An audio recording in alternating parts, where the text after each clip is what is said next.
제7장 새 시대를 위한 진리. 1912년에 북아메리카 각지에서 압돌바하에 의하여 선포된 것으로 이 가르침은 19세기 후반에 바하올라께서 주신 것으로서 그 당시에 출판된 그분의 저술에서 찾아볼 수 있습니다.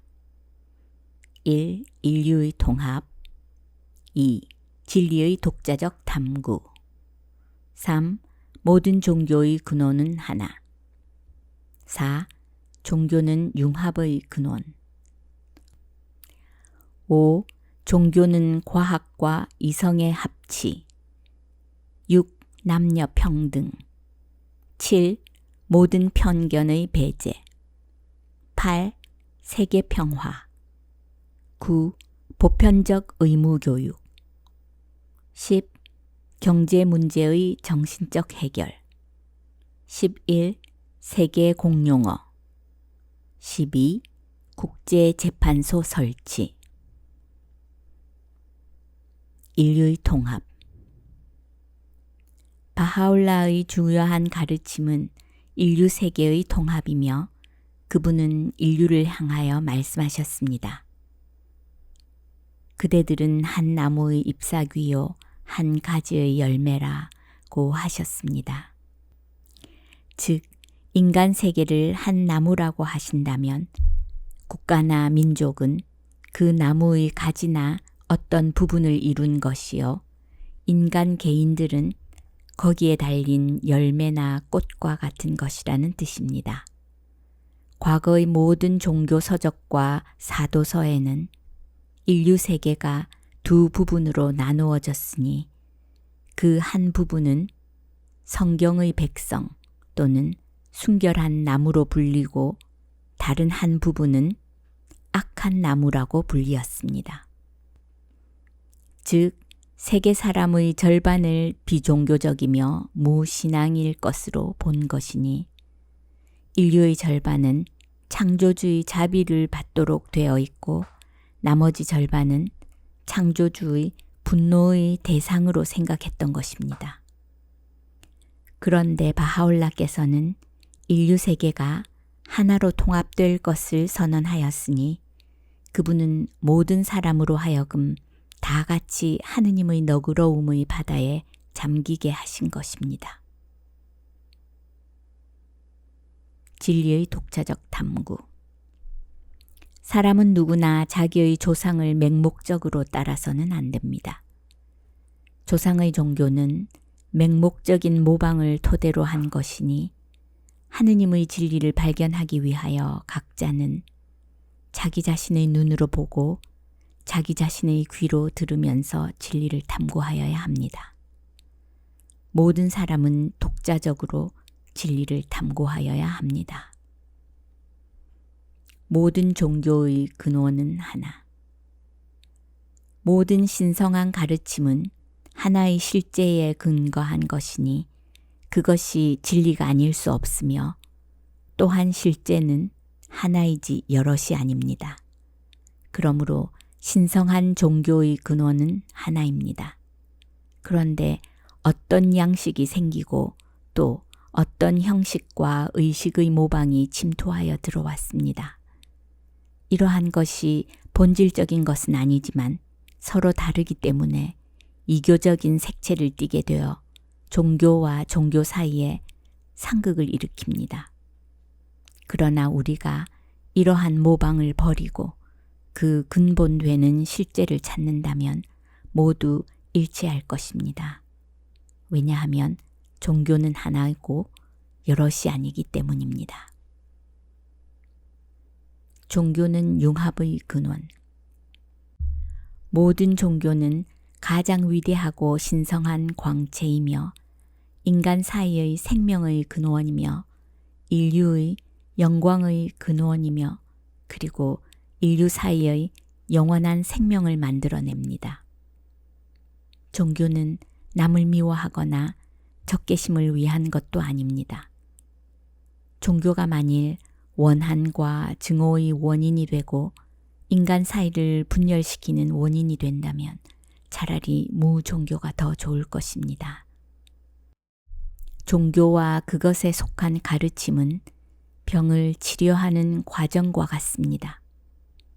병을 치료하는 목적은 무엇입니까? 그것은 물론 건강 회복입니다.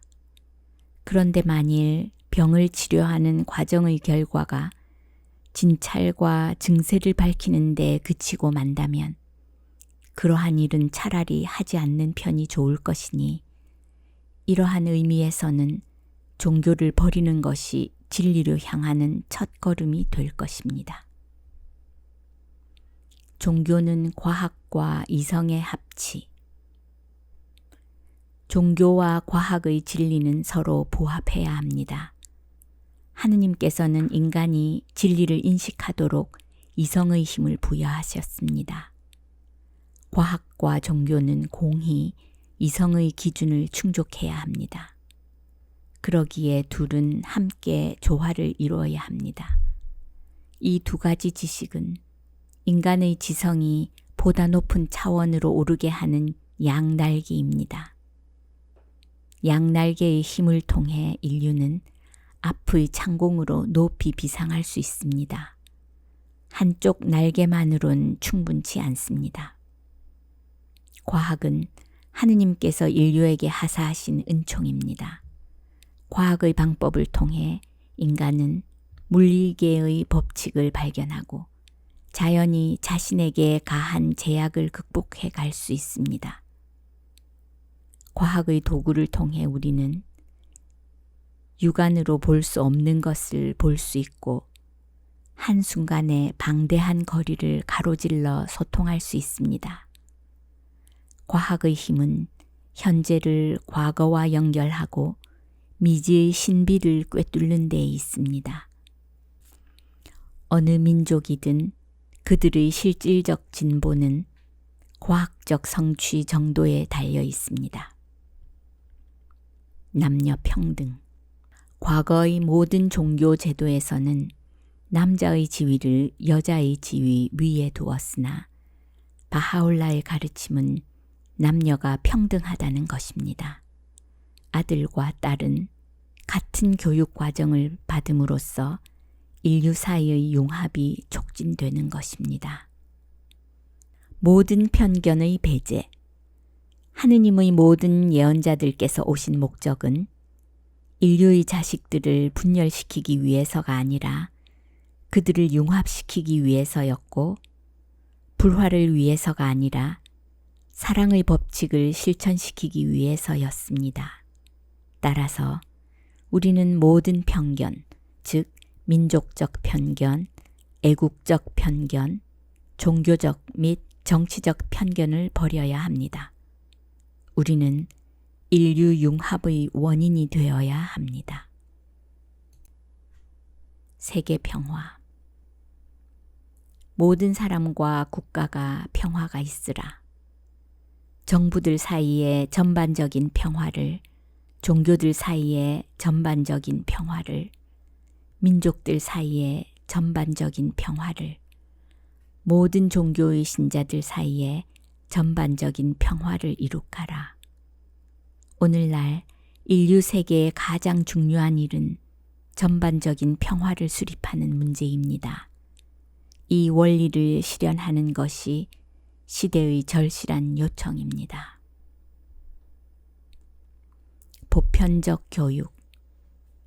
전 인류는 지식 보급과 교육에 참여하여야 하는데 이 지식 보급 교육에 힘쓰는 것이 종교에서 해야 할 일 중의 하나입니다. 모든 어린이는 의무적으로 교육시켜야 합니다. 만일 부모가 없으면 사회가 그 아이를 돌보아 주어야 합니다. 경제 문제의 정신적 해결. 과거의 예언자들의 종교 서적에는 경제 문제에 대한 언급이 전혀 없는데 이 문제는 바하올라의 가르침 가운데서 충분히 해결되어 있습니다. 즉, 전 인류의 후생과 번영을 보장하는 일정한 규칙이 게시되어 있습니다.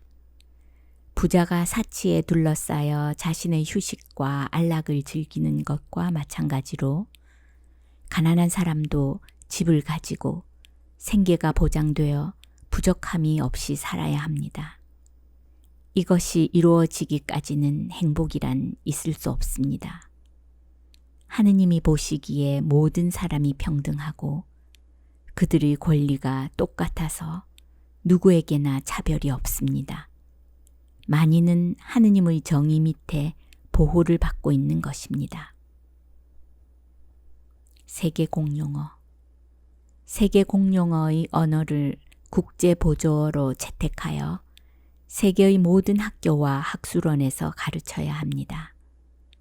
각 국가기관에서 지명된 사람들로 구성된 위원회가 국제적인 의사소통에 사용될 적당한 언어를 하나 선택하여 세계의 모든 학교에서 그것을 가르쳐 각자가 자국어와 이 보조어 두 가지만 알면 되게 하여야 합니다.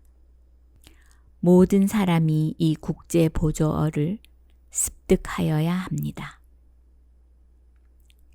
국제재판소 설치. 하느님의 권력 하에 있고 모든 사람이 보호하에 있는 국제재판소가 세워져야 합니다. 그리고 각국의 곤란을 제거하기 위하여 모든 사람은 재판의 결정에 따라야 합니다. 약 100년 전에 바하올라는 사람들에게 세계 평화 수립을 명령하고 모든 국민을 국제 중재의 거룩한 잔치에 불러들여 국가 간의 중요한 이해관계, 국경, 국가의 명예 및 재산에 관한 문제들을 중재재판소의 결정에 의하여 해결하라고 하였습니다. 이러한 가르침들이 1세기 전에 있었다는 것을 기억하십시오. 당시에 세계 평화를 제창한 이가 없었고 이 원리 중 어느 하나를 말한 사람도 없었는데 바하올라께서는 이런 것을 세계의 군주들에게 선포하였으니 이것이 현대의 정신이요, 현대의 빛이요, 현대의 행복입니다.